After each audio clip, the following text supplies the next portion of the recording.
Universities believe AI has created an academic crisis. It has, but that diagnosis is too shallow.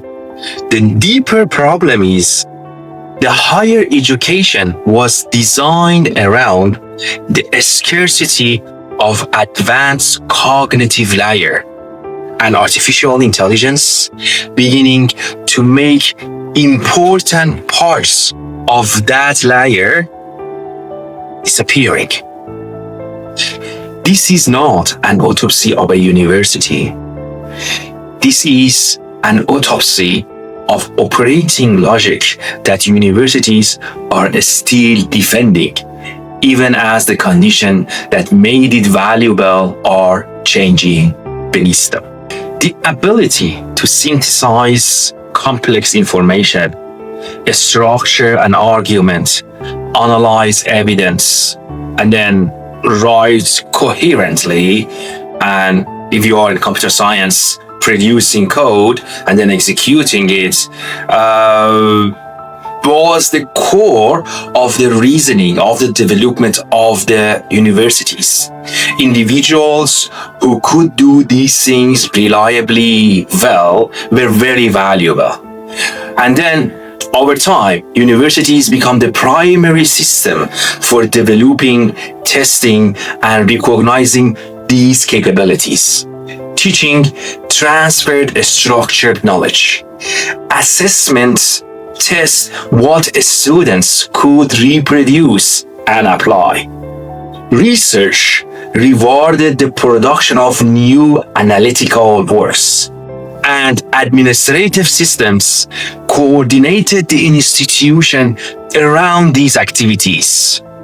The universities did not simply provide the information, but they structured them and communicated them effectively. Large language models know directly changing that equation. They are now able to summarize literature, generate structured data, build arguments, produce code, execute them, and try to decompose problems and perform substantial portions of the procedural reasoning that universities have historically treated as premium intellectual work. These large language models and AI systems do not need to perform the task perfectly to change the equation. As long as they can deliver these tasks faster, cheaper, and make the reasoning widely available, they are targeting the direct economic model that universities are built on. AI does not eliminate the need for intelligence. It changes which form of intelligence remain economically scarce. That distinction is at the center of this transition. Reasoning and judgment are not the same thing. Reasoning operates inside a defined structure. It follows assumption, applies methods, compare evidences, and produce an answer. Judgment becomes necessary when the structure itself is incomplete. When the facts are uncertain, the objectives are conflicting, the incentives are political, the consequences are asymmetric, or no technically correct answer exists. A model can generate a recommendation, but judgment determines whether that recommendation should be trusted, rejected, escalated, constrained, or even act upon, and who will carry the responsibility when it fails. The scarce layer is therefore moving upward from producing analytical output to governing meaning, uncertainty, consequences, and responsibility. Yes, many universities are responding to the AI at the wrong layer. In my own research work, I have seen researchers compressing literature reviews, coding, analytical drafting, and early stage manuscript development into dramatically shorter cycles using AI. I have watched students increasingly outsource portions of analytical work to AI. Not necessarily because they are dishonest, but because the system rewards competition, grades, and credential progression more reliably than it rewards the slow formation of genuine capability. And I have watched universities respond primarily through policies about permission, disclosure, detection, and academic integrity. That response is understandable. But it is also strategically incomplete. Official guidance at institutions such as University of Toronto and University of British Columbia places substantial emphasis on authorized use, student responsibility, academic integrity, and course level rules. Those controls are necessary, but controls are not a theory. The most revealing question is not how do we prevent a student from using AI. It is what capability are we actually trying to develop, and how would we know that a student possesses that capability when high quality cognitive assistant is universally available. Some institutions are beginning to move beyond forbidding students from using AI. For example, the University of Sydney has adopted a two-lane assessment model, a secure lane where AI is prohibited or completely controlled, and then an open lane where course coordinators are formally being forbidden from restricting use of AI at all. This is an indication of institutional admission that control is no longer a viable strategy for most assessments anymore. Harvard developed its own AI-based rubber dog tutor to help students reason through programming problems while preserving course-specific guardrails. That tool alone has processed more than 9 million student prompts, functioning as something like one-to-one tutor at scale, something that no human or teaching staff could replicate. Arizona State University moved in another direction. They partnered with OpenAI to start giving every student, faculty member, and staff member enterprise-level access to OpenAI GPT models at no cost, at no individual cost. These examples do not prove that the transition has been solved. What it actually shows is that there is a serious response which is going way more than redesigning the process or the procedures are required to sustain and to move to post-AI age universities. Once logic becomes abundant, several downstream organs of the university come under pressure. Let's first look into teaching. When the core educational product is the transmission of established knowledge, of course, AI is going to compress it. Explanations, examples, tutoring, translations, formative feedback, and even practice can increasingly be personalized and delivered on demand by AI. The professor value cannot remain centered on being the most efficient transmitter of content. That function will not disappear, but it will become less scarce. Second is assessment. Many assessments steal infer capability from a student product an essay, a report, a code base, a literature review, a take-home analysis. But when that product can become substantially generated by AI, the artifact no longer proves the underlying value that it's supposed to have. The problem is not cheating. The measurement instrument is losing validity.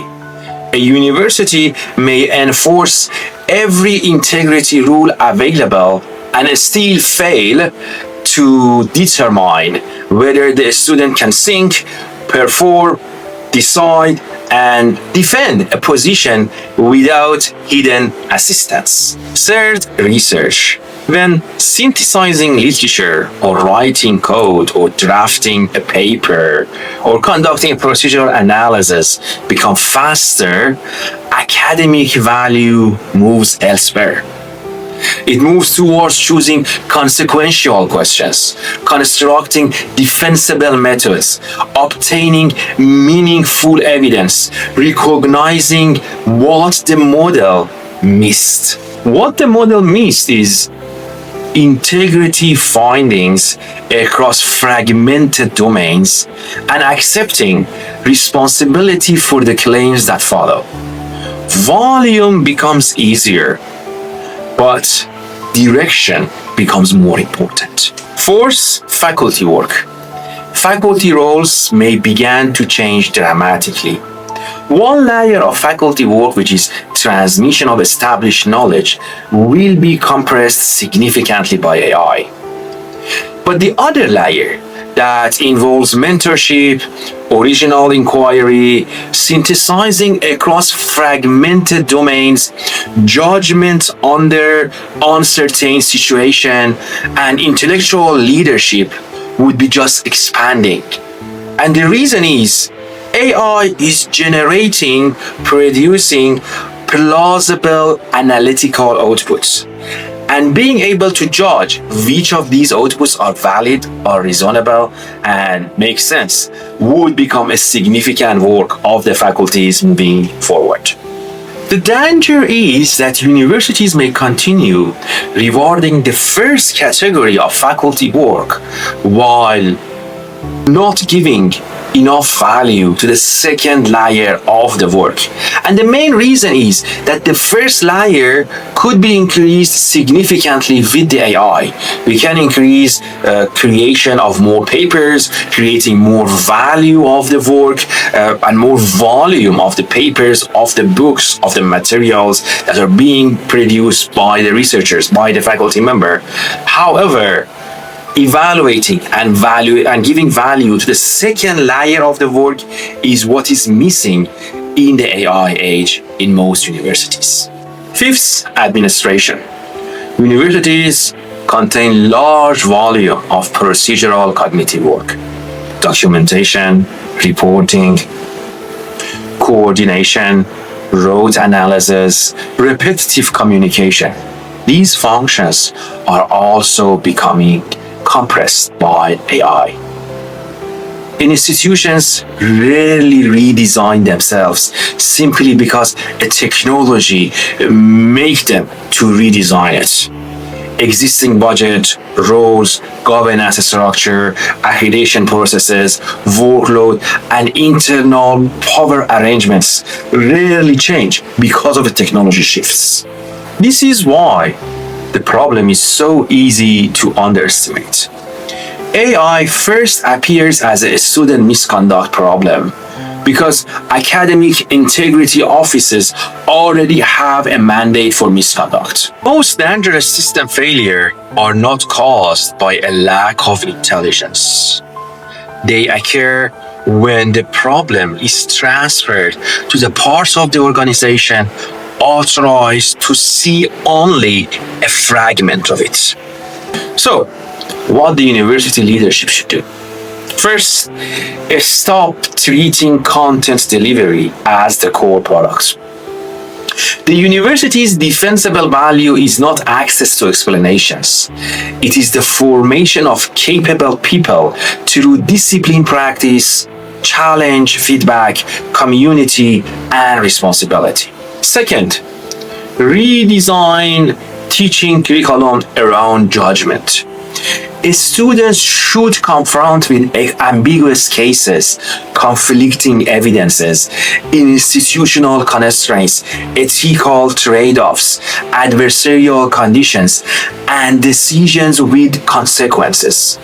AI should be present in this environment not as a forbidden shortcut, but as an instrument whose outputs would be used during the judgment process of every single student's outputs. Third, replace output-only assessment with observable performance. Use oral defense, live problem-solving meetings, staged work, process evidence, practical documentation, peer-to-peer challenges, and secure assessment where independent capability must be verified.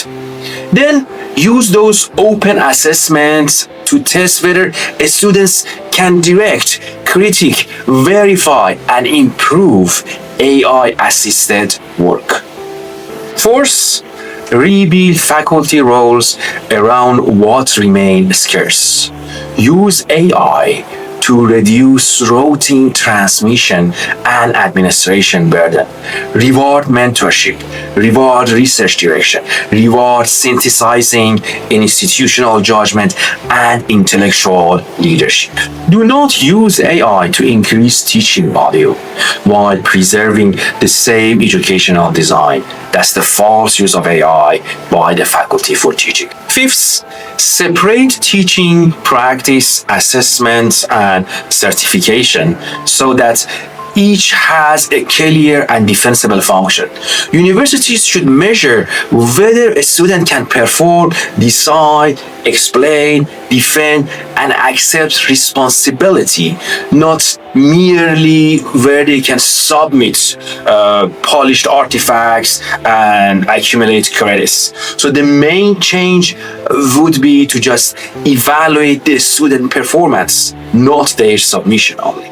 The future university will not be defined by how effectively it prevents students from using AI.